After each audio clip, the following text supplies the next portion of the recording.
Welcome to Inked Up, where we dive into the fascinating world of permanent makeup. This podcast is brought to you by Highstoke, your trusted PMU growth partner, helping permanent makeup artists succeed through marketing, branding, and scaling strategies. Join us in each episode as we unravel the secrets of this ever-evolving industry and provide valuable insights to help you thrive as a PMU artist. Got a very exciting guest. Actually, two guests coming on today. Hello. What's up, guys? Well, let me give everybody a quick intro. So we got Krystal, Renee here, and then we got Lisa Lee, the magical duo behind a name that you guys all probably know very well, Seduire. Thank you for clarifying that. And today I'm actually really excited to go into more on your guys' story, how you guys got into the industry, and how you built such an amazing business in the past couple of years. This has been pretty impressive in terms of what you guys have been able to accomplish. So I have to give you guys that. And Thank you. So thanks for taking the time today, guys. Of course. I always like to ask this because everyone's story is so unique. So I'm curious, because I know there's two of you guys on here, but how did you guys get into the industry? Did you guys know each other before? What were you guys doing before this? Would love to kind of understand how you got into this crazy world. Well, we actually moved down here to LA together, but we were in complete opposite industries. Lisa was in fashion. I was in fashion, going to school for that. And then Krystal she was a freelance makeup artist. Mm-hmm. At that time, we moved down here together, hoping to getting into the industries of fashion and beauty. Mm-hmm. But we also wanted to start something together. We actually first started with a lash brand, and we were selling lashes through e-commerce. And that was kind of like our first time tapping into being an entrepreneur and also working together and seeing do we vibe? Are we going to connect and really be able to push this out without hating each other at the end of it? So we started with that, but while we were doing lashes, that was considered more of a side hustle for us. She was doing makeup and she kind of got into it through her clients. Into the permanent makeup industry. I got into it with my client, not with, but because of my clients. So since I was doing a lot of makeup, a lot of people liked the way I did their brows, and I actually never really looked into it as an artist. I actually first knew about it because I got my brows done a long time ago, and when they mentioned, oh, you should think about doing permanent makeup, I didn't take a huge interest until somebody had brought up the microblading. So microblading was my first service that I'd done for 2 years before I even did anything else. So she got super busy with it at that time, where I noticed she, on Instagram, she was always sorry, let me get back to you guys. I'll respond to your messages, or always apologizing. And I've noticed that she was always so busy with being hands-on that everything was lacking on her back end. Her emails, she was always telling me oh my God, I have to catch up. You would. I would book out about 3 to 4 months in advance, and I would be so swamped and tired from doing appointments. Because I was juggling makeup as well, and so when permanent makeup took over, I do admit I kind of slacked off on doing my emails, doing my inquiries, and usually by the time I was getting to my last month, then I'd be oh my God, I have to book appointments. Yeah. So she actually wanted to help me out in the back end, and to be honest, I was really scared to be responsible for somebody else's income. And so instead of having her as an employee, I said, hey, I'll do this together. Yeah, because I started helping her out on her back end, and that's when I saw in her emails people reaching out and asking her do you train? Can I learn what you're doing? And this was almost 6-7 years ago, about 6 years ago. So permanent makeup and learning from trainers was still so new. And the standard was also very low at that time. So I kind of pushed her and I was hey, people are reaching out to you, we need to teach others and make this bigger and like expand you as an artist. I feel like it's nice to have somebody that you can kind of lean on to push you in certain areas, and then also she's like a perfect balance to me, very like yin and yang, I would say. Oh, I love that so much. So like explain to everybody like what's like the role of responsibilities between you two, like as like this powerhouse duo. So like what is like the split? Who does what on an everyday basis? And how were you guys able to just explode so much? I know you said you started 6-7 years ago when it was like ripe in the industry, but you know, how did you guys like start working together so well? And like I guess that was like a load of questions, but who's responsible for what in this business? I'm legitimately curious how you guys work together. So Krystal is all like artistry. I don't perform services. I'm scared to till this day, and I just see how much it goes on back in the back end. So she handles all artistry, all training. She mentors new artists as well as our artists at the salon. And then of course we collab and work on content together, and also just always brainstorming on the back end together. For me, I handle all the social media, just everything back end. So products, manufacturing, communications, sales. I handle the girls' bookings. So that's amazing. On the back end side. That's me. No, that's amazing. That's the dream. I'm usually the one hiding in the back end. So not anymore, Lisa. You're gonna be on stage now. I know. No, that's amazing. I feel like that's like a dream come true because we work with so many artists, and it's like they're the solopreneur doing everything themselves. And so essentially you guys complement each other, where Krystal, you just focus on what you do best, the artistry, and Lisa, you're basically just amplifying the business in the back end. That's so cool to hear. And she's almost like a visionary dreamer type of person. And I'm more like the logical side. So I'm really good at executing, and she's good at like just brainstorming. Got it. So what advice do you have for people that, and it was like a side question, but what advice do you have for those who are looking to partner up with somebody else like that? Like now looking back at your guys', I don't know how long, like 7-year journey together, what advice would you have for those who are like, maybe I should get a partner, maybe I don't? Like what would you give in terms of advice for that? I feel like with every partnership, it's like a real relationship. So you do need to find somebody either that's gonna be just like you. In our sense, we're like, that's why I say yin and yang. We're like with our aesthetics and our work ethics. And in terms of somebody who's gonna balance you in areas that might be your weaker point. Hence, she's the back end and I'm the artistry. So I think looking for those two characteristics, I think, is something that can benefit in terms of like a partnership. So think of it as like a real relationship. So all the girls here, like our girls, they always call us mom and dad. Who's the dad? Like a relationship, but I feel like to expand and like really grow, I really do recommend like partnering and finding someone that can that's like another brain working with you and another hand that can just like excel you even more. I feel like, to be quite honest, you're going to go through a lot of obstacles, whether it's business or in personal. And I went through a huge obstacle with my mental health and having a baby and being able to have that like support. Like Lisa's my backbone. And if I didn't have her, I don't think I probably would have been able to push through with the business as much as we were able to. And I think that's something that we kind of hid private for a while, but she's definitely somebody that's huge in not just my personal life, but also in business. Oh, I love that so much. So sweet. That's amazing. So to give everybody some context here, like where is the business at now? Because I know you guys have a team, you do a lot of services, you do a lot of trainings and products, but give us the rundown and catch us up to speed on where Seduire is as of today.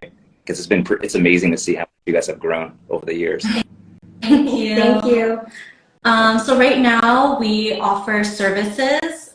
We're still continuously building artists up. Usually all of our artists comes from our training.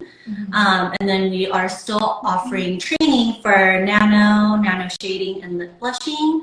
And within this year, like one of our major goals is to become more digital.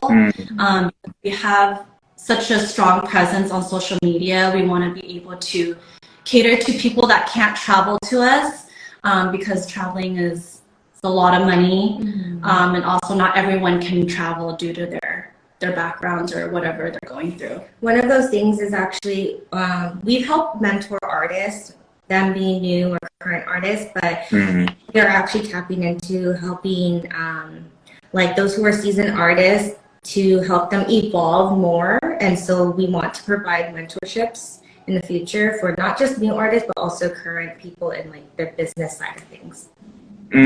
Okay, that's awesome. So not only are you catering to complete beginners looking to get into the industry, but more like artists that kind of maybe stuck in their journey.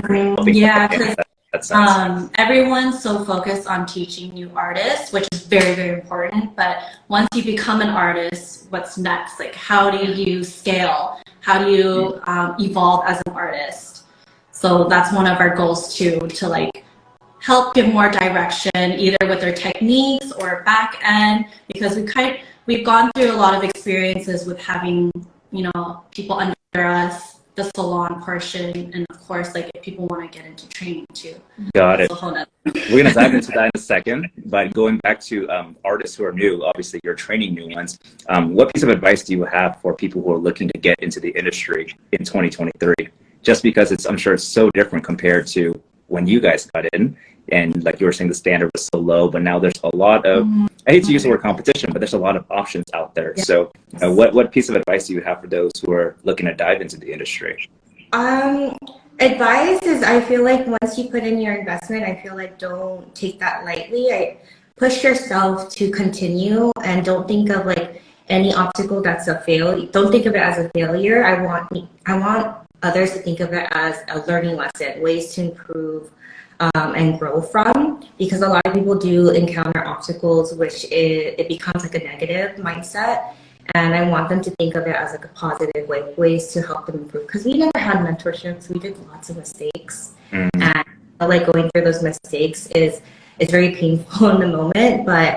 And when we look back, those obstacles actually helped us grow bigger, not as just like artists, but as business owners as well. So I also feel like investing not only in your training, but think of ways to invest in other ways, such as mentorships, taking on apprenticeships so you can really be underneath like a professional that can guide you, and even marketing, learning how to market yourself. So once you're done taking a class, taking a training, and you really perfect it, then it's like, okay, how do I execute and showcase my work to others?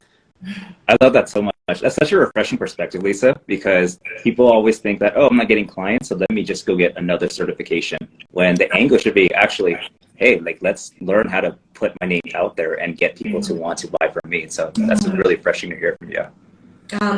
Another investment is not just money. I feel like it's also your time. Yeah. For example, we still do free services, models. For example, we call them beta testers. So for new artists, I would suggest to not be afraid of doing free work, because you want people to come in, and how else are you going to be able to practice your work if you don't have people coming in immediately? So people love free. People love free. In the beginning, always take in free models. That's going to build your experience, your portfolio, your photos to showcase to others, to get potential other clients to come in. Yeah. So free work and your time, I think, is also good. Love it. Every speaker says the same thing. And it just goes to show that you guys are where you're at today because of that business mentality of, it's not really free work. You're investing into yourself and your skills and your brand and everything in between. I love it. Let's rewind a little bit, because I always like to go deep into like challenges and issues and moments where you felt like you were giving up. And Krystal, you mentioned you went through like depression and all of these like these scenarios. But in the beginning, before you guys even got into the training, the academy side of things, like what were some maybe big challenges you had in the early stages, whether it was getting clientele, kind of growing that initial stages of the business? Okay, well, let me start as like an artist. Okay. Krystal's like, there's a lot. There's like, I know. Because with business, and then with also struggles as like an artist, right? Okay, go. Yeah, I'd love to hear it all. That'd be good. I think my first struggle as like an artist, I actually didn't start with permanent makeup. I was a makeup artist, so building clientele that way. I did a lot of free networking for about, was it like 2 years? About 2 years. I actually didn't get any payment from doing makeup. And so I built my clientele through that way. And so a lot of people always ask me, how long did it take you to get clientele in the beginning when you started permanent makeup? My story's a little bit different, but also kind of the same. If you just take out permanent makeup artists and makeup artists and put it together, I would say it took me 2 years. And that for me, balancing, I would say, my finances at night and then free work during the day, that was definitely a challenge because I sacrificed my social life. So I was always the first to, or the last to get to an event. Let's just say Vegas. I was the last to get to Vegas, and then also the first to leave because I was prioritizing like my my career at the time. So that was my first struggle. Business wise, I think this is Krystal and I's first time ever doing anything in this kind of industry. So it's all about like trial and error and like really growing from every mistake or any kind of experience that happens. So I think there's just challenges in every aspect of like, you know, even like building out our salon. That was like our first time ever doing anything like that. So we came across a lot of like money wasted because of things that we didn't even know that we had to do, or having like growing artists underneath our team has had some struggles, or, you know, with training, it's always like learning from each class, like what can we do to better it? How can Krystal explain something so people understand her, or even like exercises we do with our students. Doesn't she sound like she's an artist? Have you ever tried to certify her? Just take my training and might as well get it. I've pretty much sat in all of the trainings, like, because I always take like the BTS, and before our first location, it was like all one big room, so I would literally hear it like every second of every day. You already know. But I feel like I just have so much going on the back end side that if I were to take on the service side, I think it would just be too much. Yeah, no. As a business owner to business owner, like, you can't be good at everything. And the fact that you guys have already split this and shine where you do best, I mean, that's already amazing. No, so that's amazing. Let's go into like the training side of things now. Like, how did that start blowing up? And then how did you actually create a whole academy with consistent enrollments out of that? Because you guys grew a pretty big name for yourself. And so I'm curious to know how the beginning stages of that was and how you essentially grew that so quickly. I actually didn't want to train. I was very I was nervous. The reason why is because I do have high expectations, and when I would go into things like classes, I would leave like disappointed. Yes, these are great artists as well, but because of my high expectations, I was also holding myself back because I didn't want to disappoint others who are investing their time in me, time and money. And so that scared me. But when Lisa mentioned, she was like, well, people are willing to, they want to know what you are doing. So instead of making that my reason to not train, it was my reason to train and create courses that I had. Now, I'm not an expert in training, I would say. I just feel like with every single class that I was offering as a course, I would study the way I taught, and I would reflect to see how I can be a better instructor for my students, because everybody learns different. So as much as like artists are constantly learning, us as mentors or instructors are also learning as well. So I think that's important to always kind of evolve with time. She kind of covered like the training side of it, but from my side, when I see this,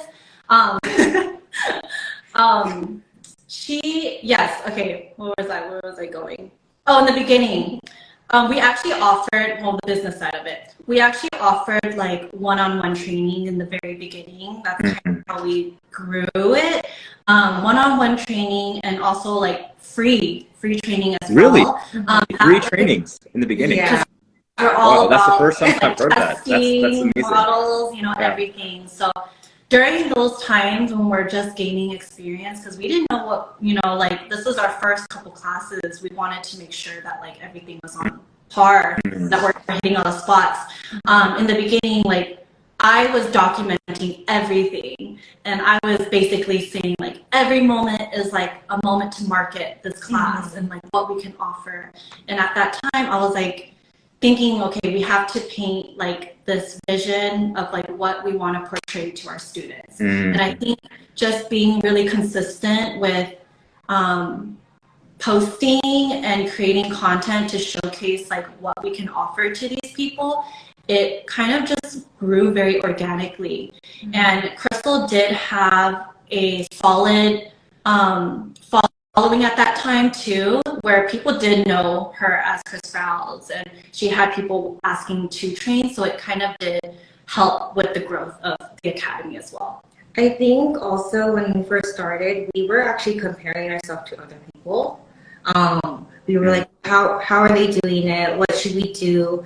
And I felt like that was actually a negative part for us, because people were only offering like 1 day or 2 days. And my first few classes that I wonder if they're going to see this, but my first few classes, Tag them below right now. Tag them in the I comments. held them for 12 hours. Yeah. Within those 2 days, because I didn't want to sacrifice the knowledge I wanted to share with them. And so we came to a conclusion. I said, let's not base ourselves off of what's out there. Let's create something that we want to give our students. And obviously 12 hours in a day is not realistic to keep people in. They're brain dead by the end of, I would say, even like 6 hours. So we ended up expanding our days, so that way we're able to fit in all of the knowledge that I wanted to share with them. So the moment we decided to focus more on like us and what we wanted to give, I felt like that's what really made the turning point for us. I love that. So how many days are your trainings now? We do have 4 days on some, and then there are 3. And then now we're looking into offering online courses beforehand. So that's part of our virtual, so that way we can prepare them in advance and then go straight into like hands-on work. Smart. We also have like a plan, so it's not just like the fundamentals training. Then they go into private one-on-ones with Krystal. That way they can be really hands-on and have like that one-on-one time with her. And once they complete that, then they can bring models into the salon to build their portfolio. Because in the beginning, not everyone has a place to work out of, especially like a safe and legal salon environment facility.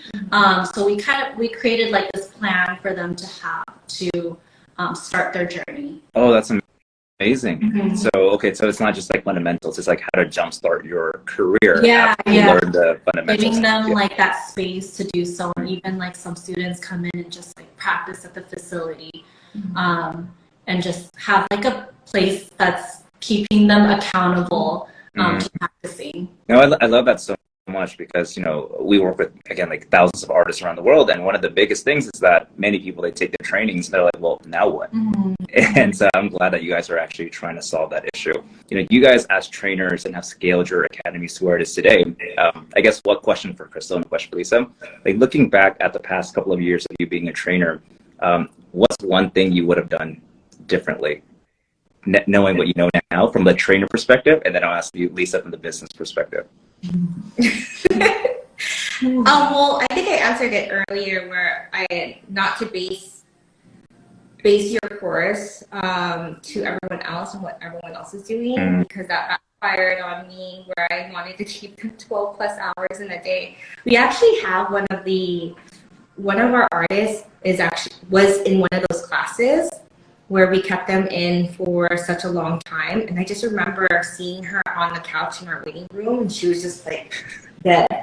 And so I felt terrible because then I'm draining them out. They're not going to retain all the information. So I feel like for me, that's probably my biggest mistake, was just comparing myself with everybody else. Did you provide lunch and breakfast? Oh yes, we did, not breakfast or dinner, and I wish we did.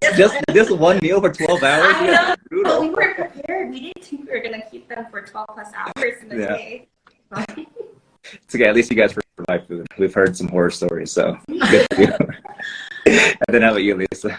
I think for us, or even for Krystal and I, we're very shy when it comes to asking for help. We always try to do things on our own and try to figure it out on our own. So I think if I was to look back, I would utilize like really networking and also asking people for guidance, or even asking like for specific topics like construction or people, or like, you know, having the salon aspect, like reach out to people that are in certain fields and don't be afraid to ask those questions, because that will like bring you so much further, just having like that insight of someone that's in that industry. People ask us questions now, and we see them flourish with the questions that they ask us, and we always talk to each other and we're like, damn, I wish we did the same thing and ask questions and not be shy. But we are kind of shy sometimes. Doesn't seem like it. Sometimes. Only sometimes. I think when it comes to asking for help, we're always like, no, we got it, or like, yeah. I think it's an Asian mentality. Yeah. Awesome. When would you guys recommend opening up your own salon? So I guess looking back at your journey now, there's a lot of people probably like, do I need my own storefront? Should I rent? Like, what should be my best approach? And given that you guys bring so many more people into the industry, what's your piece of advice there? To actually building out a salon, or just getting like I think, well, in the beginning, like start with your, like what's going to work with your budget and your size. I wouldn't say go so big so fast unless you have like the investment ready and also the demand for it. And so when Krystal first started, she was in like a 200, how many square foot? I don't know the square foot. I'm not really good with that. But in those little boutique salons. Yeah, that you rent the rooms like from. A sola or like a situation. That's actually where we started our first training. Really? You just rented out like no, a spot? It was in her own like little space. Very cramped. Yeah, it was so cramped, like claustrophobic. Especially when we had our bed set up, it was like just all bed in there. Yeah. And that's when we're like, okay, like if we really want to expand, like we need to find another space that could fit more. And that's we didn't start the next location at a storefront. It was actually in a building that had like different levels to it. But it worked with our budget at that time. And also the size was great. And when we knew to expand from that location is when we started having artists underneath our team. And so we were having artists taking in clients while we're taking on training. With no, there was no like wall or door to separate the two. It was just all going on at the same time. And that's when we're like, okay, like if we want to expand more, then we have to have like rooms. So we can't just have everything going on at the same time, and limiting our girls from taking in appointments because we have training going on. So it kind of all happened gradually within our means and like what we can afford, and also like how much money that we could put in. Got it. So what I'm hearing is that when you're first starting out, don't go crazy and get this 10,000 square foot location. Like rent first, build your clientele, and slowly grow from there. Until you know, you're gonna know like, okay, I'm outgrowing this place. I have someone underneath me, or the space is just too small. And then I think like when you're ready to go on to like your next. Oh, awesome. Speaking of anxiety, that's a real thing in the PMU business. How many? Yeah, no kidding. How many years before you got excited about PMU over being anxious? PMU within services, or I guess you can take it both. Like, how did you deal with anxiety as a whole, maybe as an artist and as a trainer? I think with services, I was already used to like touching people's faces. For me, I think when I got into permanent makeup, it was more of like, I'm gonna be honest, I spent $8,000 in my first class, and I was like, I am not gonna waste this. This was everything in my bank account. And so I like, for me, I really had to push myself to like really go be out there. And before that, I would say makeup was my first anxiety, because I was very quiet when Lisa first met me. And my first struggle was actually talking to the client, because who's going to book a makeup artist that's silent? So, like, it's just weird. So I really forced myself to like have conversations, and it was definitely, I was really awkward. So I think I just had to like really push myself, because it was something that I really wanted. And if you really want it, I think you kind of overcome the anxiety. It's always working right before. I still have anxiety till this day with like training. I joke around about this, but I would walk past the classroom, and we had glass walls. I would walk past the classroom because I have anxiety, and then I would go to Lisa's office, and I would take a few breaths, and then I would go in. So it's still here, it's still present. I just, instead of like letting it linger and then stopping myself from actually doing it, I just like give myself a few seconds, and then I go back into the field. So the students know.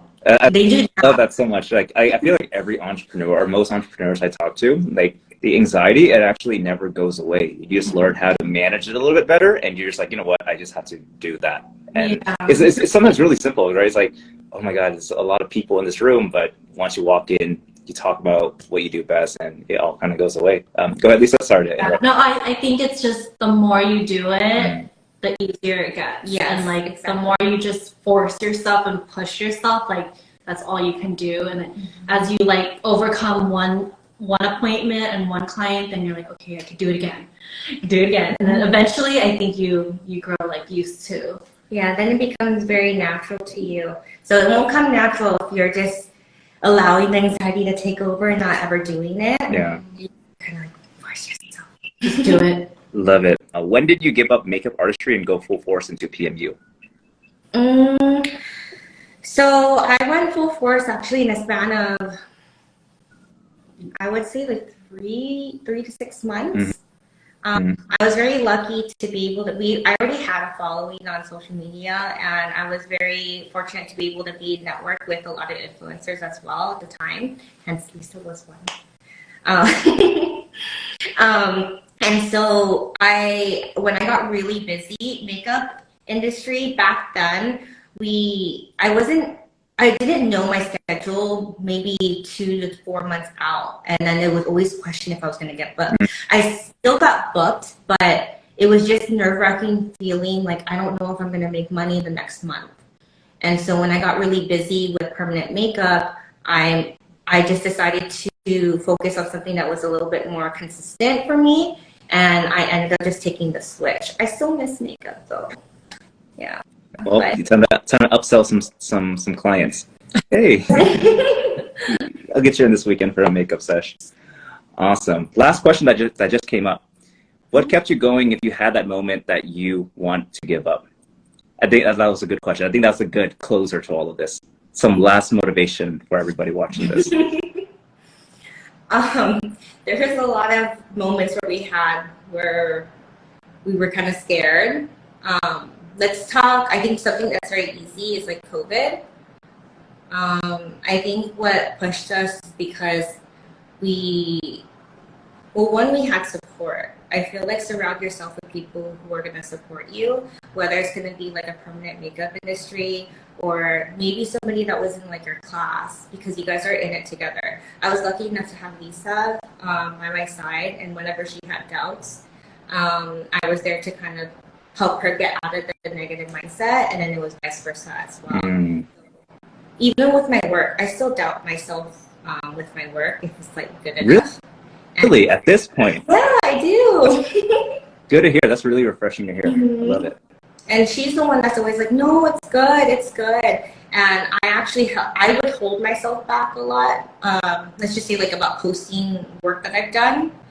And I thought it wasn't good enough because me being the perfectionist that I am, she's the one that was like, no, it's good. Trust me, just post it. So support is huge. Family, friends, other artists, or people you just met in the industry definitely is something that's going to help you push forward. Yeah. Beautiful. I also think just having a mentality of like, okay, like there's no other option. Like, you can't give up because this is all you have. Like, you can't just like end everything and, you know, waste all the investment that you spent so much time and your money on. Like, you gotta figure it out. You gotta make it work. So don't think back of what if, because I know makeup in general, permanent makeup, it's not something that we knew anybody who was successful in the beginning. And so obviously if this is something that you truly want, then just you're your own limit. Push yourself until you see how far you could accomplish within time. In other words, you guys are going to do a motivational speech the next event. Yes, I'm here for motivation. Not talking about the business, it's not talking about the procedures, it's straight motivation next time. No, that was amazing. Love it. Well, Krystal, Lisa, thank you so much. All. Bye, y'all. Thank you for joining us on this PMU journey. We hope you found inspiration and actionable insights to elevate your career in permanent makeup. To stay updated on the latest trends, tips, and exclusive content, be sure to follow us on social media at High Stroke Media. Don't miss out on our upcoming episodes and exciting PMU news. Until next time, keep creating beauty one stroke at a time.